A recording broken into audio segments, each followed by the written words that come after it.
So what we're going to talk about now is a key activity that will happen only during the validated participation intervention. And we call it visual evidence. It's based on a curriculum that's called visual thinking strategies, but from now on we will only refer to it as visual evidence. It involves looking at a piece of art, allowing the audience to look at it and think about it, and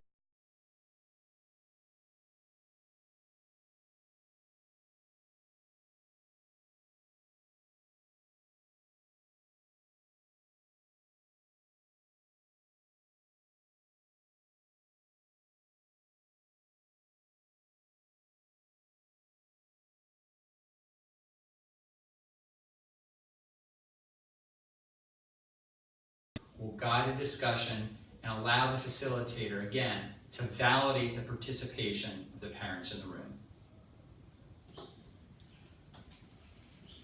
Wazazi karibuni. Leo kazi tutakayofanya mojawapo ni kutazama picha, kazi ya sanaa na kutoa mawazo yetu. Hakuna jibu sahihi na lisilo sahihi.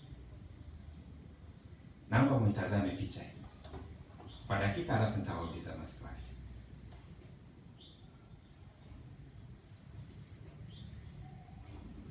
Hai, naamini tayari. Nani atakayekuwa wa kwanza kutupa walau mawazo? Nini kinaendelea kwenye picha hii? Karibu mzazi, tunafurahi umeanza. Mimi naona kwenye hii picha kinachoendelea hapa kama kuna familia ambayo kuna baba, lakini mama simuoni. Naona kuna baba na watoto wake wawili, ambapo kuna binti na mdogo wa kiume. Na ninaona kama baba hapa ilikuwa ni muda wa asubuhi, lakini anatoa adhabu, na anatoa adhabu kwa huyu binti huyu. Mzazi kasema anaona kama familia, lakini familia hii hamuoni mama, anamuona baba, anamuona mtoto, anamuona binti hapa. Lakini anasema anafikiri kuna adhabu hapa. Labda tuweze kupata mawazo. Kwa nini unafikiri? Ni kitu gani ulichokiona kinachokufanya useme kuna kuadhibiwa hapa? Mimi ninaona kama kuna fimbo hivi zimeshikwa na huyu mdogo, lakini pia nakimwona huyu binti huyu alivyokaa kama vile anafundishwa adabu. Mawazo mazuri. Anasema anaona kama kuna kuadhibiwa hapa kwa sababu ana fimbo, lakini anamuona huyu binti kama amekaa na hasira, anaonekana naye ameadhibiwa huyu. Mawazo mazuri. Nini kingine kinachoendelea hapa?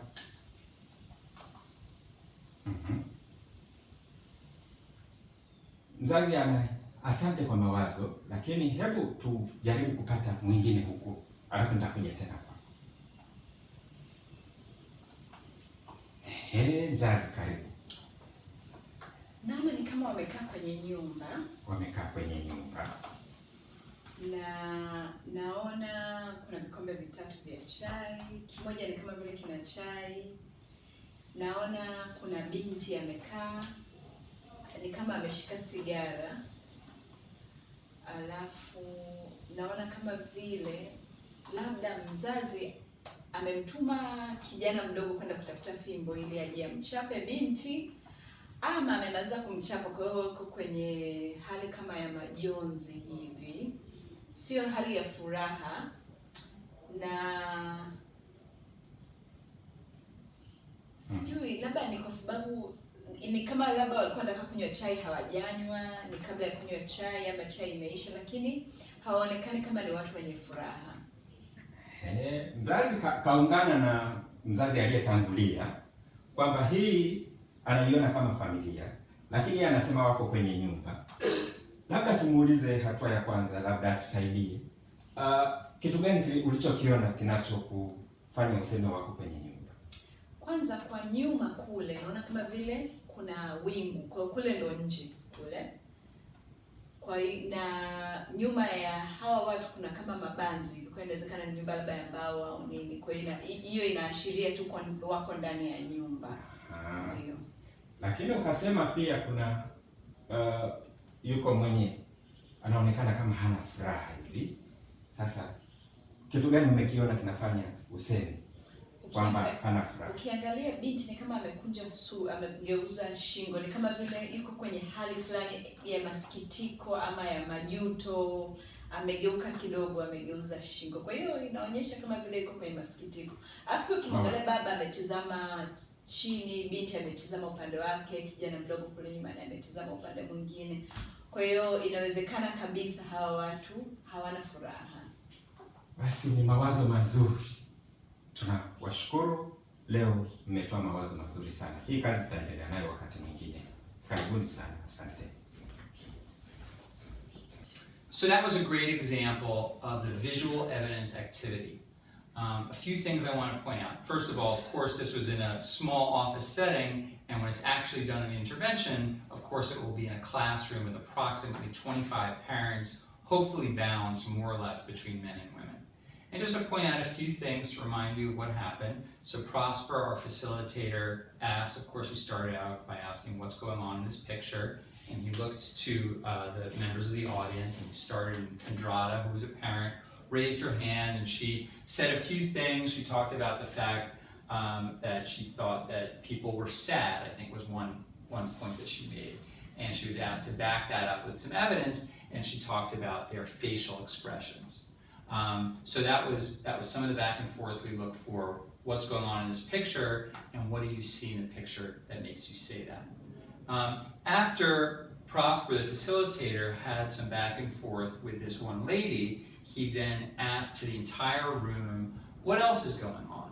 And he looked around and waited, and as you can imagine, sometimes, particularly early in intervention, some parents may be shy to talk. So sometimes you just simply need, as a facilitator, to wait until someone's willing to raise their hand, maybe say a few things. Come on, is there anyone who wants to offer an opinion?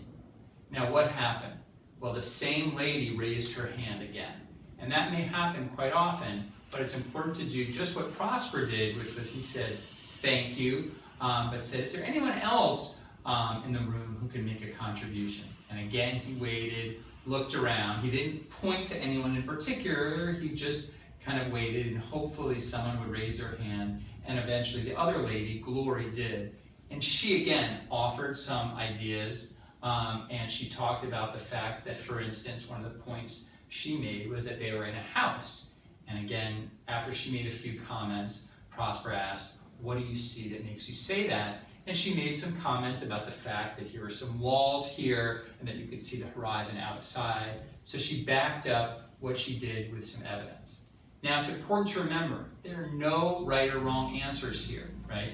We want you to recognize that people in the audience will hopefully talk about things that they see in the picture, but maybe sometimes they won't. Maybe sometimes they'll say something that's a little bit silly and other people might giggle.